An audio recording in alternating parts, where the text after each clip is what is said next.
everyone, and welcome to World Darkness News. After a short break we took to attend the Night in Question LARP in Austin, Texas, or actually in Bastrop, Texas, but near Austin.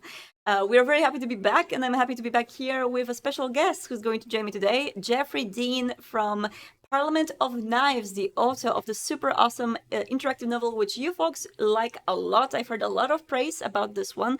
We have an expansion release today with What Stirs Back, and I want to hear all about it, especially as I've heard some really awesome amount of words is included in this particular expansion.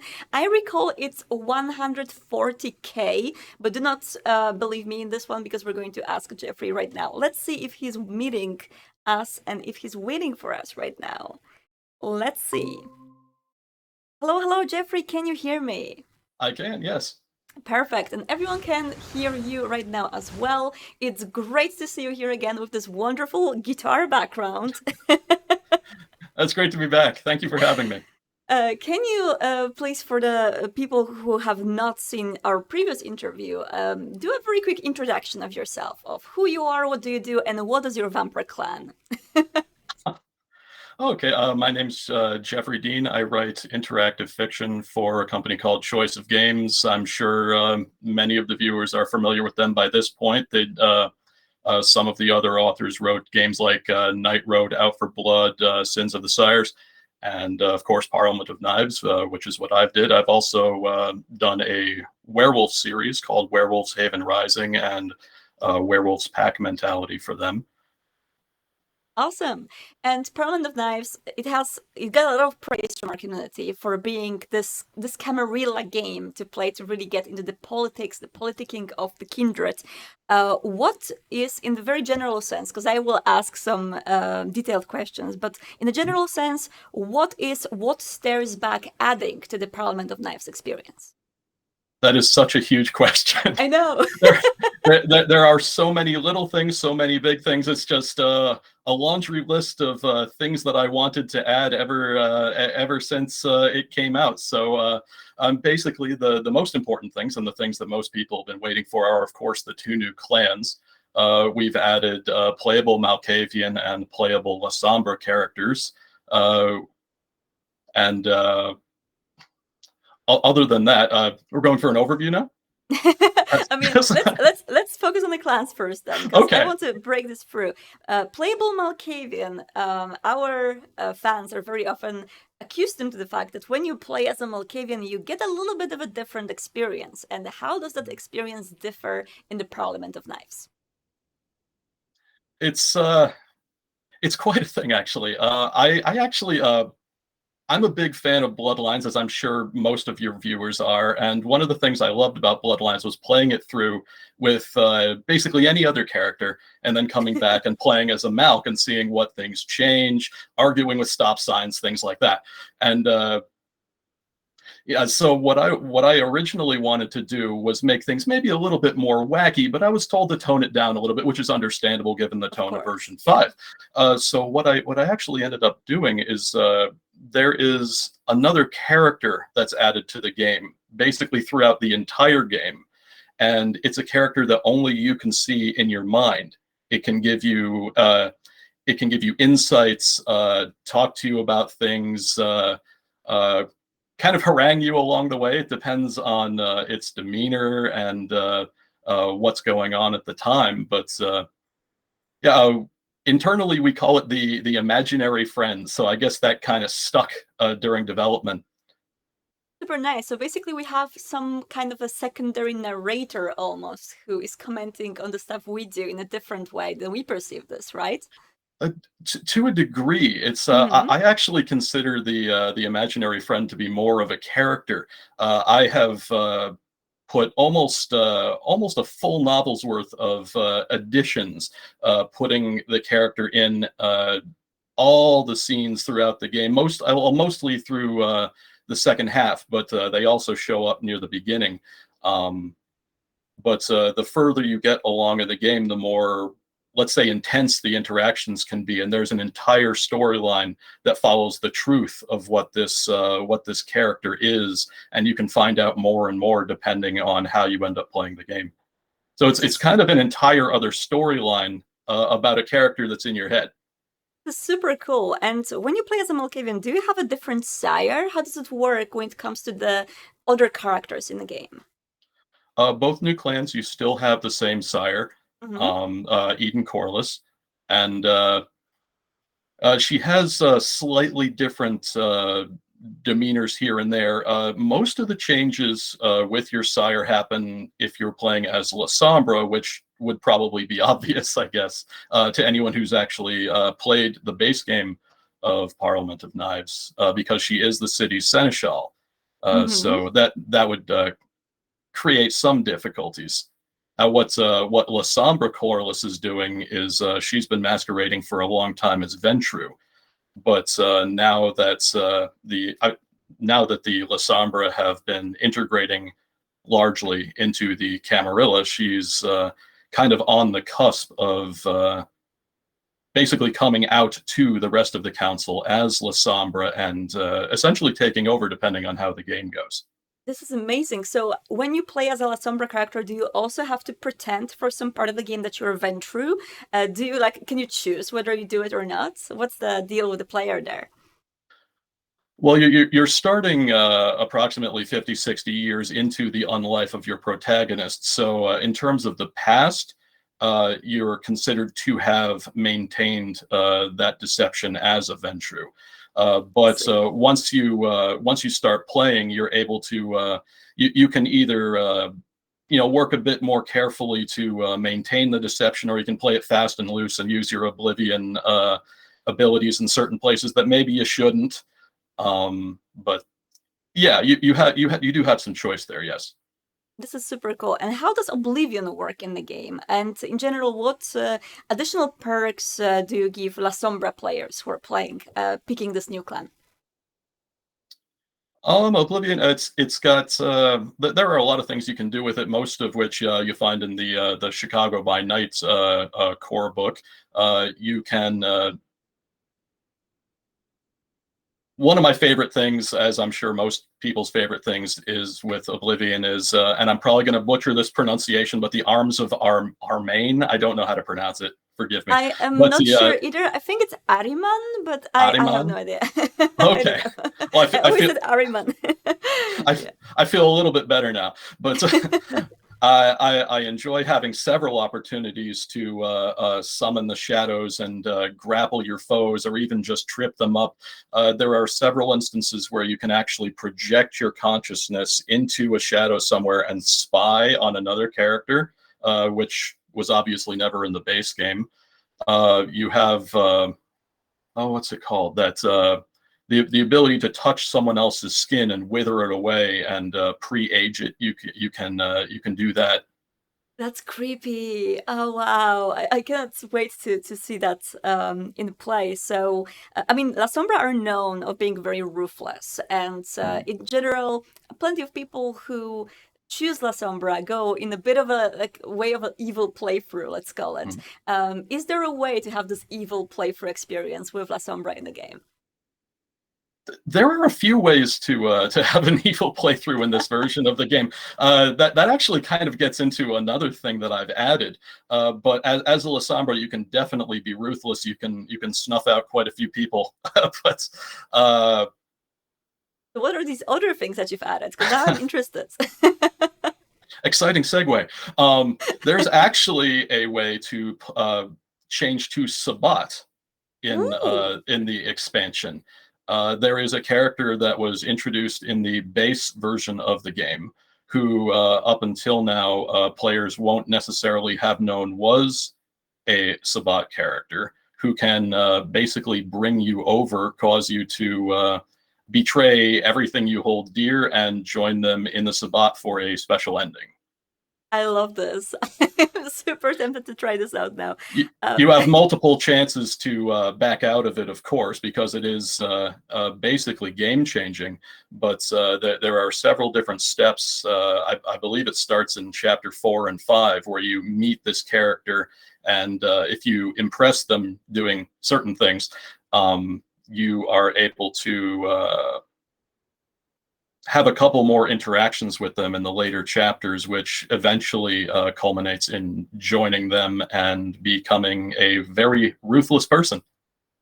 So I know that with choice of games, it's kind of hard to say always because of how many choices coming into your like end results. But if you would have to sum up how many endings we have available right now with the expansion to Parliament of Knives, is there a number? Like, is there something that can be specified? Oof, that's tough. I know. I'm Let's see. sorry. For ending brackets, I tend to call them brackets. I have no idea why, but mostly because there's not, a series of paragraphs that are this ending, that ending, that ending. Each one of those paragraphs have several different bits that can change depending on the choices that you've made throughout the game. But in terms of like full brackets that can change within, I'd say, let's see, 1, 2, 3, 4. Here I go. 5, 6, 7. I want to go with 8. But Wow, this is so cool. I might be missing something, but I think it's 8 brackets, and there are several different changes within those brackets depending on did you start a romance with one character? Did you ally with another character or kill off another character? Or did you find and rescue the prince, or did you set him on fire?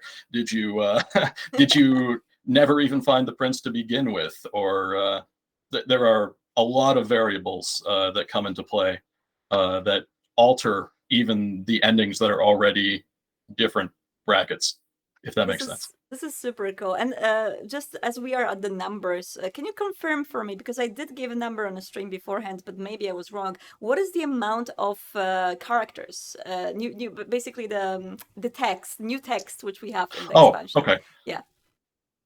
Yeah, we weren't entirely sure on it at first. We wanted to kind of strip out what the code would be because obviously people aren't going to be reading the code. But when I'm working on it, all the code is still on my screen. So we stripped out that stuff, and what we came out to was approximately 165,000 words. Wow, that's a very big expansion.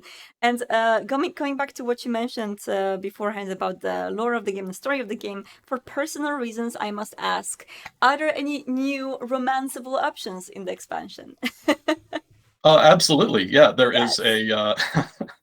a probably the most requested character is what I ended up doing. It's the second child of your sire. Her name is Luca, Mm-hmm. and yeah, she has. There were a lot of really interesting tidbits that I put in about her during the main game. I never really thought that I'd have the opportunity to expand on it. She has some interesting issues with maintaining her Catholicism as a Okay. vampire, and that actually is something that I explore more, pretty significantly more in the expansion. Uh, there are, let's see, something like 6 or 7 completely new scenes with Luca, and you don't necessarily have to take her as a romance partner in order to get all of those. You can actually choose to ally with her and get her Okay. scenes. Basically, you can follow her story track all the way up to where the romance part would take over, and just kind of nope out if that's not your style. But I wanted to make sure that people who didn't necessarily want to romance Luca were still able to experience the new content. But people that were interested in the romance, that was one of the things I felt a little bit bad about with the original romance tracks with Sheriff Key and with Jordan as well, is that there's so much content that I put behind those romances. Mm-hmm. Tons of new scenes, new characters that you see, but they were basically, if you don't romance the character, then you don't see them. And I wanted to make the new Luca content available to people who didn't necessarily want to romance her as well. Sure, no, that makes perfect sense. And I mean, we might be going into a little bit of a spoilery territory, but I have to ask, what would be if you want to romance Luca, but you also want to join the Sabbats, what are your chances here? Basically none. No. All right, you heard it here. If you want to join Sabbath, you gotta choose. There Um, is no way she's following you on that trip. Damn, I was like figuring it out. Maybe we can tie it a little bit to, you know, her changing beliefs, and hey, maybe you will start believing with me in killing the antediluvians. But no, okay, that's fine. But as we are at it, any other new characters or new character paths which you've introduced in the expansion? There are a few new characters and some paths. One thing that another character that a lot of people were interested in romancing was the Banu Hakim Anarch Sevink, Awesome. and there are some new paths with her. It's not a fully fledged romance with several new scenes, but there are a lot of new interactions with her, and there are different ways to get let's say, somewhat intimate with her, either by following the Anarch Creed all the way, full on Anarch, and impressing her, Mm-hmm. or by following the Anarch path, but fighting against her at virtually every turn. Like frenemies. I love it. Exactly. Yes. And that there are two very different scenes where things can get a little bit spicy. I, I won't get into too much detail there. This is a family-friendly live stream, but I am so into it now. But I mean, for some reason, this is very much of a just personal research, so it's not documented yet. But I'm going to try to find proofs when it comes to our community and people thinking which clans are the most romanceable. For some reason, the winner is constantly Nosferatu, and the second place I feel is safely started to be taken by Banu Hakim. People love their Banu. So, that is true. There were there were a lot of requests for that, and I just had to add it. I've always loved her as a character, and I loved her even more once the portrait came in. Amy Wilkins, just gorgeous portrait artwork, and just yeah, I had to add her. this is awesome. And yeah, Amy Wilkins is doing a great job with all the portraits for the Choice of Games titles. I love them so much. And they always bring like this extra oomph to the story once you know how they look like. So anything else which you want to mention that was added in this expansion that you would like to hint at players or give a little bit of a nudge towards where they should go to find new stuff? Sure, of course. Speaking of Amy Wilkins, there's actually 6 new pieces of artwork. There's we finally now have an actual piece of artwork for Corlys, your sire, if she is a Nosferatu. Uh, Wow. so that's finally there. I really wanted to do that, so we have that now, and she is amazing. You guys are gonna love it. There is also finally a portrait, actually 2 portraits for Luca, who originally we didn't have portraits for because it would have required multiple different versions because she is whatever your clan is. But now we have a proper Nosferatu portrait for Luca and a other clan portrait for Luca, and I'm super happy with those. We have new portraits for Basaris, the La Sombra diplomat up from Chicago. We have a new portrait for the La Sombra who I don't want to spoil it, but another La Sombra named Javier, and Mhm. and a brand new character named Father Moretti, who is also a La Sombra. So we're going all in with the La Sombra portraits. Super Um, cool. I'm super excited because that artwork is amazing. I put the Father Moretti artwork on my Twitter if anyone wants to check that out. That was I think it was last week. I'm not entirely sure, but I'm going to be posting a few more of them later on today. But in terms of other things that I think people will be excited about, if I can just rattle a few of them off quick, I don't know how much time we have, but No worries. well, one of the things that a lot of people struggled with, I guess, coming over from games like Out for Blood and Night Road to Parliament of Knives, was that I went with a more traditional choice of game style percentage bar for your different stats. Most of the choice of games use that, but the other ones used a dot-based system. I've Yeah. added, yeah, I've added the ability to change the way your stats display into dots, Okay. and I think people will enjoy at least having that option. It still mostly functions mechanically under the hood. It mostly functions the same, but it should allow people the option to now feel, a bit more Vampire the Masquerade, and I think that will be a welcome change.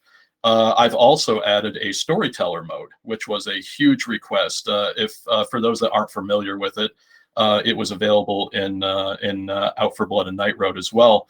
It's is an optional mode that you can toggle on that when a choice will test your skills, it will tell you which skills are being tested.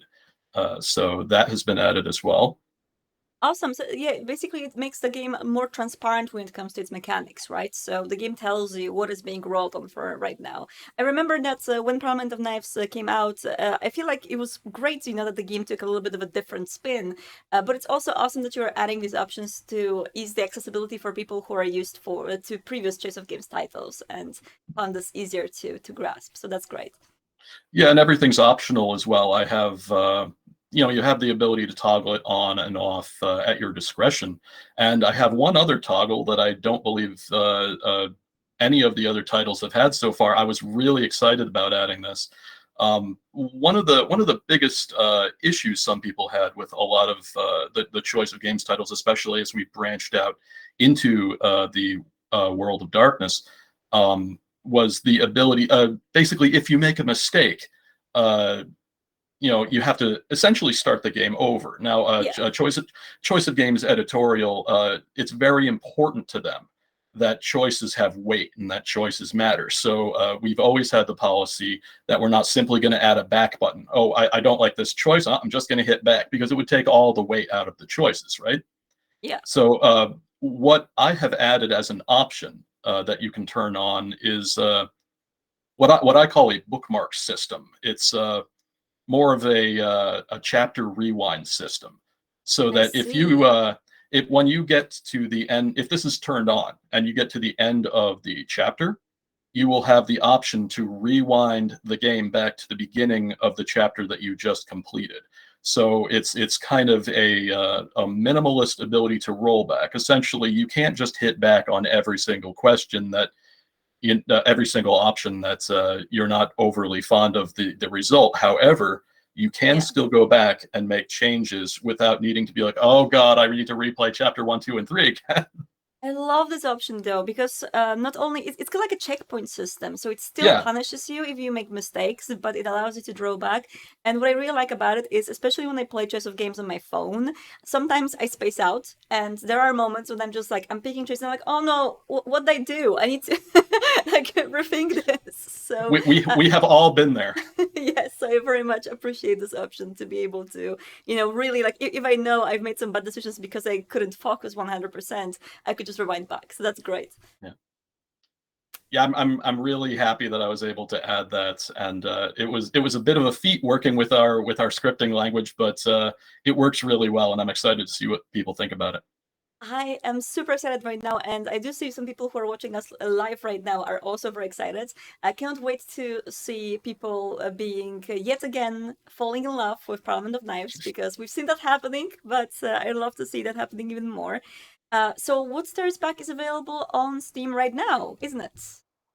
Yeah, I believe it has gone live. It should be also available on most of the other sites. I think it's standalone on Google Play. I don't have an iPhone, so I can't check Apple, but I'm pretty sure that that should also be live. And if it's not, then it should be soon.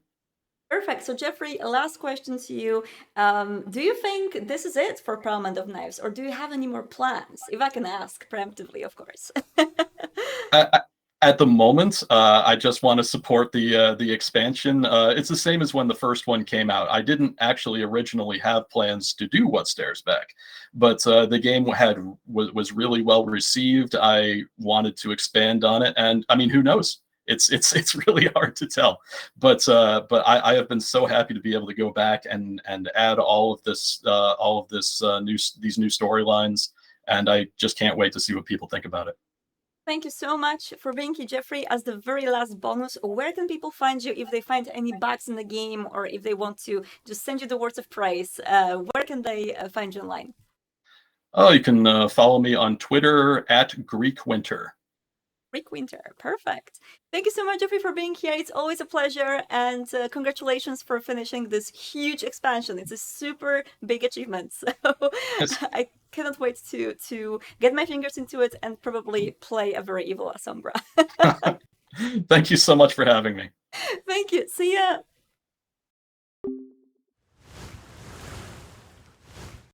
Parliament of Knives, What's There's Back is available now on the platform of your choice. If you do not remember, you can get this game on Steam, on Choice of Games, directly from them, on Android, Google Play Store, and on iOS. So it should be available on all of the devices right now. If you have issues finding it, let us know.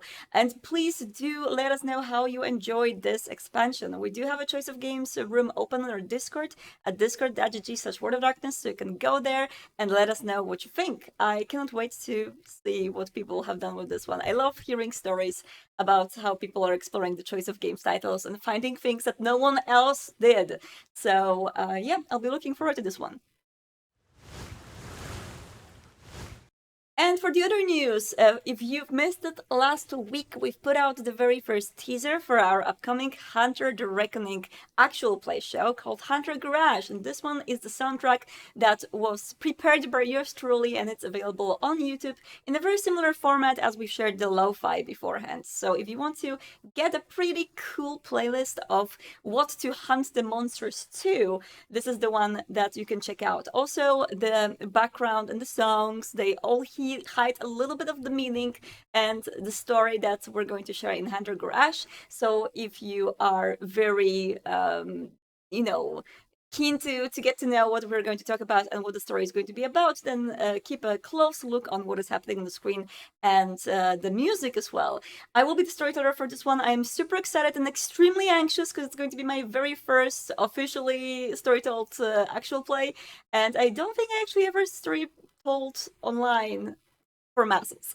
So that's going to be super interesting. And yeah, so far the story is going great. We're doing the initial recordings, so I cannot wait to share this with you in October during the month of darkness, along with a lot of other stuff. And of course, when you are a fan of actual plays, you probably know already that New York by Night is coming back with the second season next week, starting from Friday. So we're going to start New York by Night, and then we're going to roll Hunter Garage this October. I hope that you will be there for me, and you will enjoy this one. And as for now, enjoy the music. And now for video game news, Bloodhunt has launched the Noir Pass, which is a shorter 30-day long battle pass that has a really cool Noir outfits that you can really prepare for October with.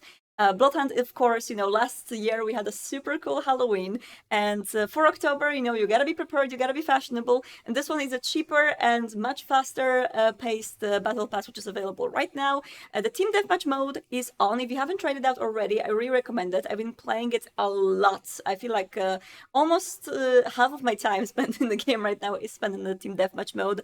It's much more forgiving, so if you had problems playing Battle Royale beforehand because of the difficulty setting, the team deathmatch is just much easier because you respawn all the time, you don't have to reload the game, and you can just make mistakes. So that's pretty good. I really recommend to check this one out. There's a lot of new content in the game, and do explore Elysium because there might be some little surprises here and there. If you have any feedback, let Sharkmob know. They are running the surveys for players to make sure that everyone is enjoying the game, and the queues are supposed to get shorter too, just because they are adding some quality of life improvements to the game, which are going to add shorter queues by adding some NPCs to the game and more. So check Bloodhunt with the updated content, and yeah, I recommend to check out the fashion in this one because it's pretty cool.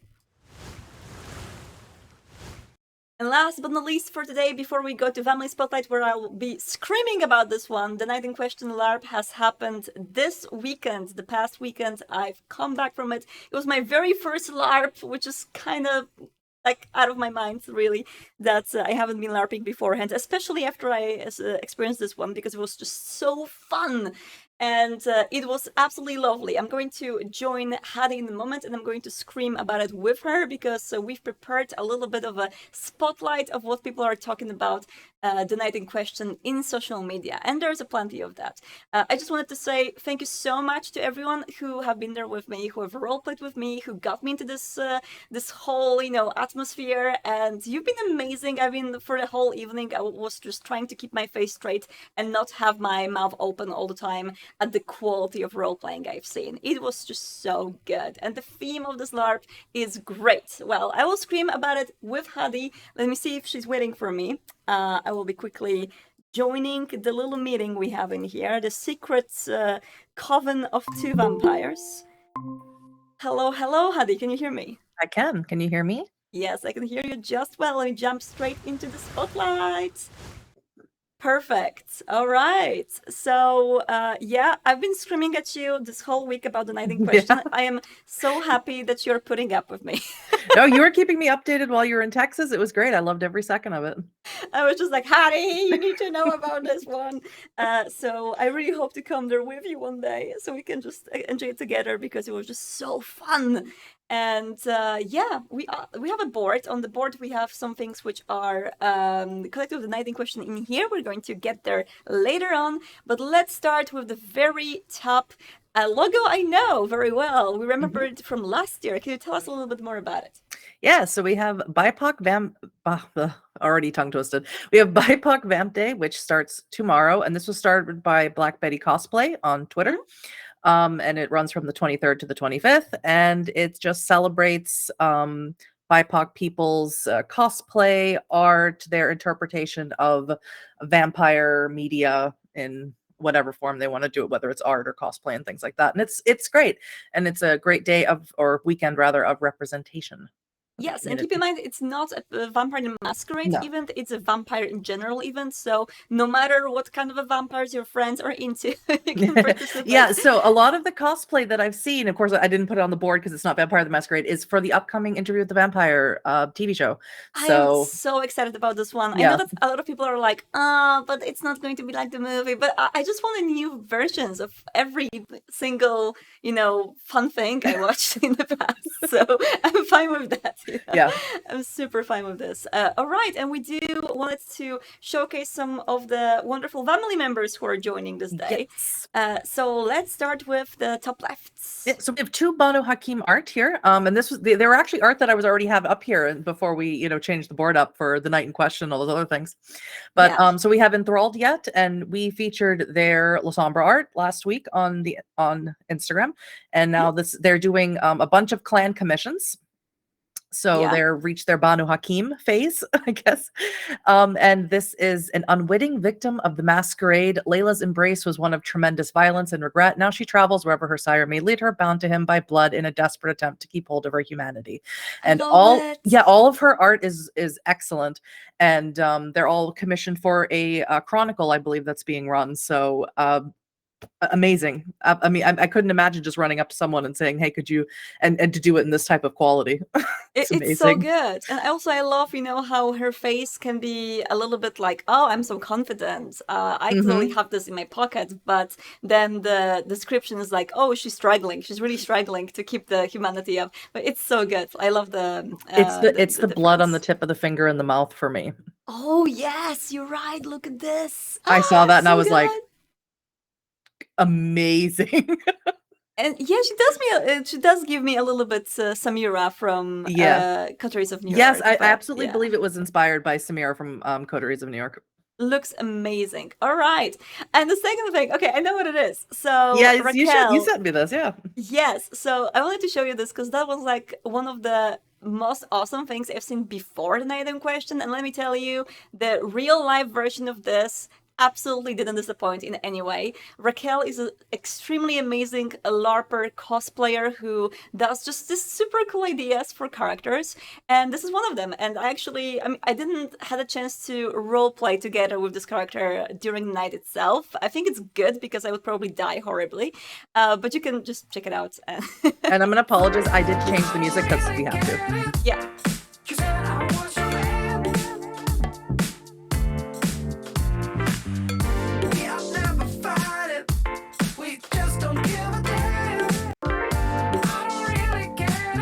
It's so good. The original had the Michael Jackson song on, I think, and we had to change it That because is of correct. the copyright reason. But yeah, it's basically a disco princess, disco queen, who just goes completely sabat, and it's lovely. It's so good. And the outfit and everything was just like on point, and it was terrifying, to have this like juxtaposition of, hey, it's disco, but also you're gonna die. So yeah, love that. All right, and we have some awesome people on Twitter who are talking about VTM. Yeah, so this was actually, I believe, sent to both of us by Jason originally. So there are a lot of Black creators who are coming to know Vampire the Masquerade. Some of them through New York by Night, I believe, or most of them through New York by Night. One of them through the choice of games. Yeah. And it's awesome. So we have Black Girl Magic. Everyone wants to play VTM, and I would like to throw my hat into the ring. Yes, come on in. Abba Welcome. Darlings, who I followed on Twitter for a long time. They do amazing cosplay. Someone put me in a game of VTM so I can play Adventure, who is absolutely just killing it as an independent entity on OnlyFans. Yes. Only Fangs, which I believe is what I commented on that. Only thanks, yes. Brito, you all don't want me in a VTM game. I'll quite literally act a damn fool. Something in me will awaken, which that is the point, right? Yes, exactly. Honey and Dice, what is in the air? Everyone has VTM fever, and I started watching the New York series because Vampires and Vino's level of chill as a GM is one that helped me be more comfortable with my own style. True. It is a system with lore that is steady enough to tell many different stories. It's beautiful, and folks, if you ever see people like this online, do welcome them in, throw stuff at them, throw them help, because I want to be everywhere, and I always want to like throw all of the materials at people, and hey, you can go here to have like a simplified character creation, or you can go here to take a clan quiz or something. So right, but it's so difficult because there's so many people like this right now, right, and it just makes me so happy. It's literally like and I'm going to attest this to you. Definitely, I think you have done an excellent job of throwing like a wide net in order to get Vampire the Masquerade on as many social platforms as possible, including empowering me to do TikToks. So I think just throwing that out has sort of then it's going to attract a lot of eyes, right? So when people do see it and do make the extra step then to see what this is about, definitely everyone in the family, welcome them in, give them resources. Yeah, because me and Hattie, we want to be everywhere to help them out. Yeah, we can, unfortunately. Yes. So if you see anyone like this, just like be helpful, be nice. And also like keep in mind that VTM might have a very high learning curve for some people because there's not only like clans to learn, but then the factions to learn and the disciplines to learn, like all the names, It's like for us who've been in this hobby for a long time, it may seem to be easy, but it's not that easy actually. So take it slow, make sure that it's, step by step. They don't have to know everything before they join their first session. I've been like playing with this like bunch of newbies in the Paradox office, and it's so fun for them to like. I banned the book at the table. I was like, "You don't read the book. Like, we're going to slowly get into it together," and it's super fun. I really enjoy the like gradual introduction into the world of vampire. Yeah, I played with a lot of newbies. I definitely don't make them read the book. I definitely want them to learn through doing, I suppose, is how you put it. As a storyteller, you read the book, but you don't have to make your players read the book, actually. Right. And, I probably should be the person who tells you, go buy the book, and everyone should buy the book, but no, it's definitely the thing. Like, just enjoy it, and it's a great to just jump into it gradually.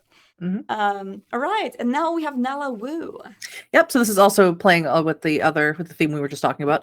I think VTM is my new hyperfixation. In the last month, I've done 3 runs of the 600,000 word VTM novel, Parliament of Knives, 2 runs of Coteries of New York, halfway through Shadows of New York, and designed a custom character sheet for when I get the chance to play.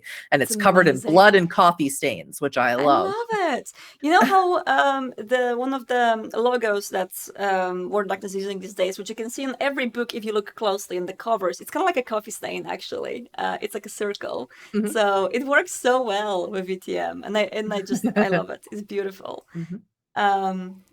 It makes me so happy that people are getting into VTM through choice of games. I think it's a very good place to start, honestly. It's great. And now we have Yep. Sir Cuttlefish. Yep. So it's a Banu Hakim cosplay. The Clan of Judges. It's September, which means BIPOC Vamp Day is coming up. This year has been so crazy for me, and I think everyone can agree. So much I want to do, but so little time. So I plan on showing off my VTM character Casimir this year. I've had so much fun playing this Banu Hakim. He's even helped me explore more into my history. I've had so much fun playing with my friends. So here's to another amazing year and making even more friends. And of course, tells everyone to check out the hashtag #ByVampDay. Awesome. This is so beautiful. Mhm. And the lenses and the way that the face looks, the expression is just super intense. I love it. Yeah, and I really like that people can connect to Banu Hakim, people from, certain Middle Eastern ethnicities or backgrounds. That it just, I don't know, it just makes me feel really happy that they feel a connection to it. Yeah, and it works both ways. Not only with the connection that you can make, but also you don't have to play a Middle Eastern character to play Right. Banu Hakim. You can play a character from anywhere. Right. And, I think it works both ways, that anyone can play a Banu Hakim, but it might, it also might feel like representation to people of that particular background. So yeah, so this is what we've been doing, and it's no secret now that we've been really trying to open up, the clans and the tribes for werewolves as well, to be playable by anyone, not to be tied with that particular region too much. But with Banu Hakim and with their history, it's super great that people can still tap into it culturally and just explore a part of them themselves. Tap into it culturally. That's what I was trying to say. Thank you, Martina. Yeah, and also like speaking of that, the logo, the symbol of Banu Hakim is also like super meaningful because it's I don't want to like here tell you the wrong story because probably not the best person to tell it, but it's about the pattern of the carpets and the little imperfection in there is something that is specifically a part of that. So it's wow, present. I did not know that. Yes, so it's present in the traditional how do you call the art of making carpets? I don't know. I have no idea what that's called. It's not carpentry, but it's basically, with the art of making carpets, it's present in there that there are always this one specific imperfection. So that's amazing. I never knew that. Yeah, it's like I think the new symbol also symbolizes this. So this is really cool. I love it. All right, and now with actually Katsi. Yeah, I'd like you to read this because this made my heart so warm when I read it. I'd like to imagine that anything World of Darkness is where gender non-conforming men fry. Yes, let's go. And this so sort of cool. reminded me of Ghost Honey. I almost forgot their name. Yeah, a little bit like Ghost Honey, a little bit like there's this Polish singer called Michał Szpak, who is like the most gender non-conforming famous Polish person. It's amazing, but also beautiful drawings. It looks so good. Amazing. Yeah. And different vibes with all three of them. Yeah. And I love the vitiligo representation. It's amazing. Super good. All right, and we have Nick with Bruja. I know Nick. Let's check it out. I love Nick. Request an ambulance, please. How many? 1, 2, 3, 4, 5. Yeah, 5. Yeah. Request an ambulance, so please. Good. How many? That's very Bruja. Nick's TikTok is super good. It is. It's a lot of fun stuff on there. Yeah, always very good VTM vibes. All right. Time for me to scream at the night in question. Yes, please. And these wonderful people that have shared some photos on social media. We're still waiting for the official photos that are going to be vetted by all of the participants, and then they're going to be online. So you may check them out probably somewhere next week. But as for now, let's go closer, starting with James C. Smith, who I roleplayed with. And it was super cool to meet and roleplay with together. Yep, and that's this person. Yes, on the very right. Yes. And, so this is the Vile Hunt pack. It's not the pack I was embraced into, unfortunately. So I haven't roleplayed too much with these folks. But I want to say, do you see the person in the middle in here? So in the pink. Why they're pink, right? Okay, so basically this is the character called Banshee, played by Samantha, amazing role player. We had a chance to roleplay together, and Banshee was terrifying. So Banshee was all dressed in white with the white wig and white clothing, white robes, fortune telling for people in the party. And I was one of the person that Banshee was fortune telling to. I got the tarot card saying death. Of course I did. And this pink outfit for the whole LARP, I was sure that Samantha just got changed in the middle of the rap into the pink clothing for some reason. What happened for real is that the blood shower, which we had once the Sabbats, did the whole kind of a rampage thing, actually dyed her wig and her clothing pink and made her into this bubblegum princess, which I love. It's so fun. The bubblegum Sabbat, of course. Yes, and people were posting a lot of the before and afters before they were just, looking all nicely dressed up and after like just full on blood. And you can see people here just after the blood shower looking super nice. And then we have Jampire Glinch 18 with Had the Time of My Life and Unlive at the Night in Question. These people also, I haven't roleplayed much with them, unfortunately, but I just wanted to say, not sure what's the name of the guy in the middle, but huge shout out. He was amazing in roleplay. He was playing the super cool Bruja, who actually resigned from being an anarch and came to the Sabbat and pledged his allegiance to the Sabbat, the Dominion. That's awesome. Yes, and he was really tapping into that Bruja. He embraced one of my friends, so my friend became Bruja afterwards, and just look how casually you say it. Yeah. He embraced one of my friends. He embraced one of my friends, yeah, and the Bruja vibes were just immaculate. Were so good.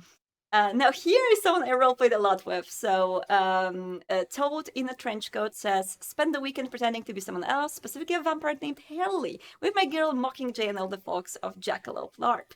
So Maddie, who is the person here on the left with the colorful wig, was a part of my group. We were playing the down and out scene kids. So we were the party kids, we were dressed in alternative clothes. We were, all rolling it out. And Maddie was that person that was very much haunted by her nightmares and always just, getting very, very, very high in order to push these nightmares away. So the first beginning of the party, Maddie was just super high and she remained high up until the embrace by Clan Malkavian, which she was actually embraced by the Banshee. So the woman in white. And it was just perfect. Like suddenly, the person who was this like very hard to talk to even at the very beginning of the LARP because of the drugs and everything became like the mind has clarified, and I was like, how did you sober up so quickly? What happened there? Because she was embraced before me and my character didn't know that she was a vampire at the time. So that was so good. Great role playing on her part too. And then we have Matthew Webb, the organizer of the LARP. Got a little clapping here. I just love that he posted that. Just I don't know, just like it walking away from the burning, the cinders. It's just such a great picture. So this is how Night in Question ends, and it ends by basically burning the whole place down because Camarilla spies were discovered, human police was discovered and murdered viciously, and then we just burned it all down. Some people were singing, the Jolly Sabbat singing to the everything burning down. And it was just a most perfect wrap up, very emotional, the music playing in the background. I remember Don't Fear the Reaper was playing when everything started burning, and it was just perfect. So good. I mean, this sounds like an amazing experience, the way you talk about it. You're so passionate about it. I love it. It was so good. Honestly, the whole splatterpunk vibe, the Texas Chainsaw Massacre vibe, the horror vibe of the LARP is something that I wouldn't expect to be this fun. Because it's like you do have to roleplay to lose all the time, and everyone roleplays to lose, and it's a great experience. There are no roles. People don't necessarily roll for who's going to win an encounter. You are meant to play to lose, and every physical contact or a violent contact is negotiated before with a very quick negotiation, and people just tap into it very hard. People like to lose in this game, and because you have only 5 hours to bring your characters through the biggest horrors, and it's wonderful. It's so cathartic in a way. It's yours truly in the outfit. So I was playing one of the scene kids, and next to me there's a tabletop geek who is a great TikToker, really awesome role player, and I just want to say, tabletop geek, portrayed this absolutely amazingly played character who was from the group We Don't Belong Here, or We're in the Wrong Place. I don't remember exactly what was the name of the group, but you get the drill. They were not supposed to be at this party. This character has just ended high school. It was just supposed to be this first party to loosen up. And my character, of course, met her, first. Like me and my friend, we approached her. We were like, hey, maybe you need some drugs to loosen up. we were very evil, but also promised to take care of her. And the next time I've met her, after she loosened up, she would just like take her hair off her ear and be like, hey, look, I got a new piercing, and show me this like fake bloodied piercing in her ear, which was just so perfect. It was a typical the good girl who gives her all on the party. And of course later on she got embraced into clan Simitsi. Yeah. So it was just perfect. When the good girl goes bad, literally. The good girl went bad, and it was super fun to witness this. And finally, the last one from the Peacock Vampire. They started off the night as two sorority girls and their pledge, terrible people with secrets. They ended the night bloody, even more terrible, and surprisingly feeling actual sisterhood among themselves. Chi Delta girls until we die, and even after that. So I just want to say, I literally bowed to like this role player in the middle the day after, during the breakfast when I saw her. I was like, that was one of the most amazing role plays I've ever seen in my life, simply because she embodied this like little, how do you call the mean girl? Regina George. Right? It was like a Regina George who went murderous and actually killed people. So Regina George. It was so good. My mind was blown. It was like, she was so convincing in the role that I was afraid. But fortunately, she was in my pack. She ended up in the same pack as I was. So she's my friend now, I guess. Oh, good. Well, there you go. And I literally told her in the roleplay when we were in character that I'm happy to have her on my side because she was terrifying. And I love that. And the guy behind her played a frat boy. And I just want to say, on this whole ensemble of alternative people, goths, and basically like the whole mix of alternatives of all sorts, to see people this well, like role-playing frat boys and sorority girls, it was in some way very terrifying and also awesome. So yeah. So that means next year you'll be a sorority girl.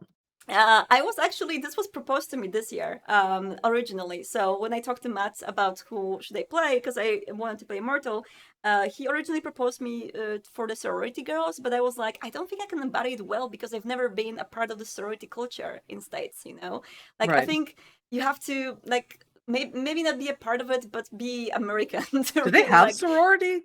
No. They don't have them here in Germany. No, we don't have anything. Okay. Like, I had to learn what sorority is in general. Like I didn't know what it was. So Chi Delta Pi. Woo. Yeah. So I had to I watched Mean Girls, and I watched a lot of like different movies where this is like portrayed. But I don't know if I would be able to do this properly.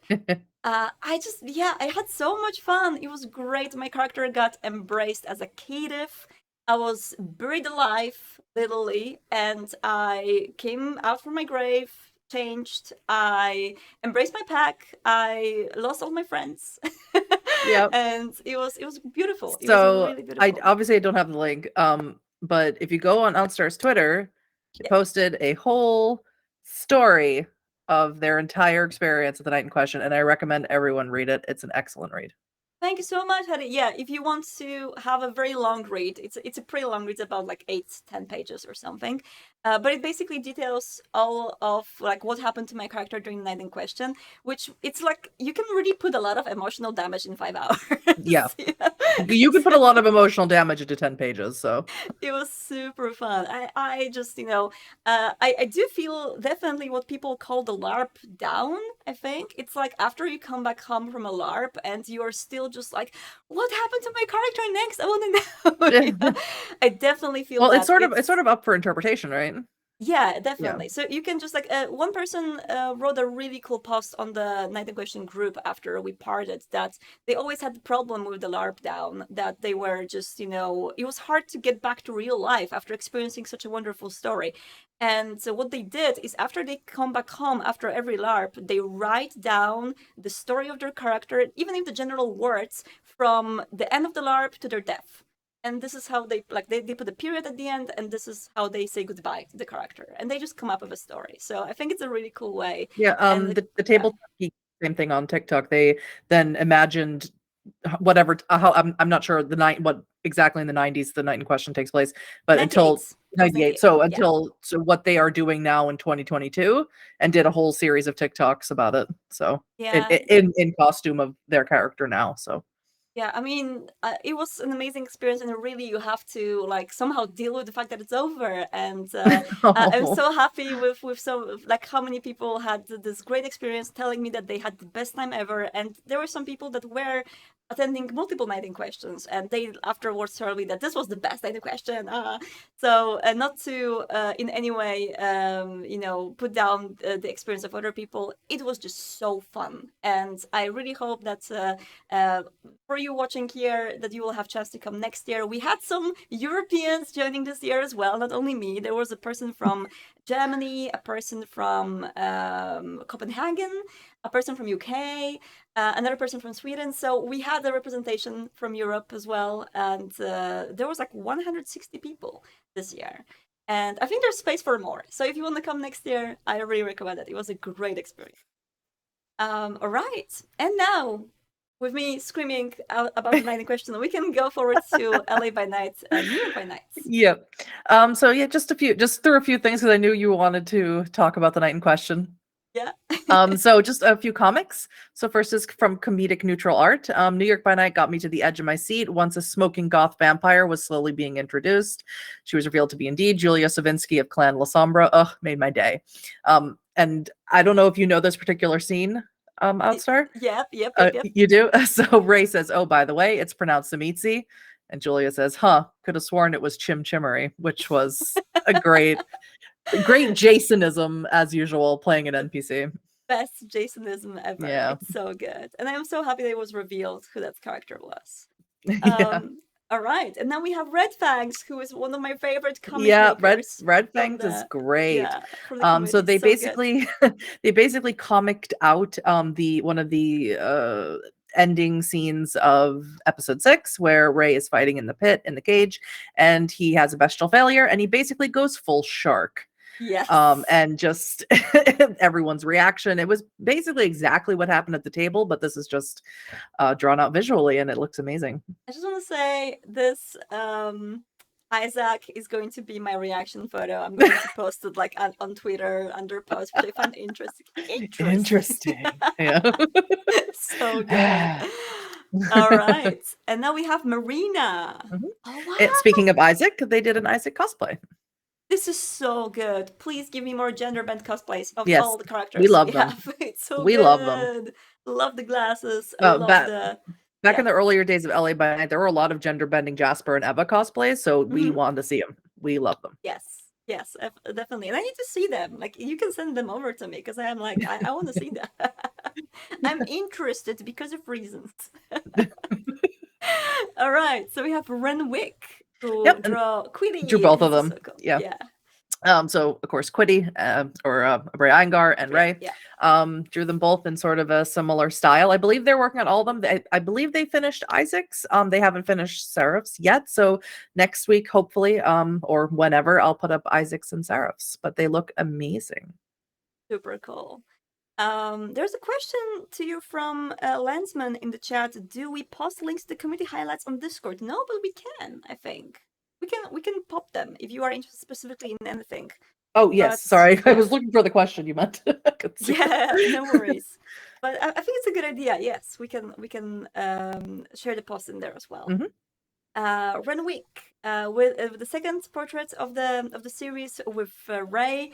These are wonderful. I love the warm palette. I love the like toned down colors, and it just like it could really be on the wall of someone's house. So it's Yes. super nice. So Isaac has a similar one to Fuego's, and of course, like I said, Seraph's isn't out yet, as far as I know.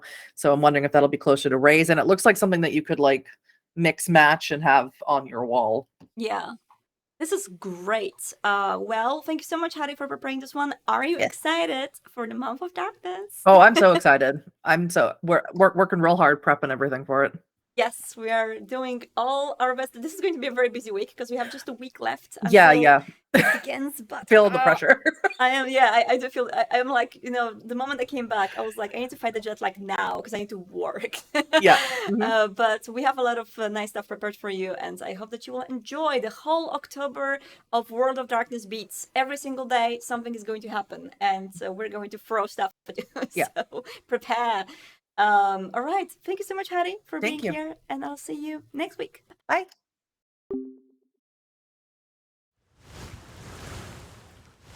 Thank you all for joining us today. If you're watching us live on stream, please do stay with us for the short Q&A part we have at the end. If you're watching us on YouTube, thank you so much for joining, and I will see you next time. Bye-bye.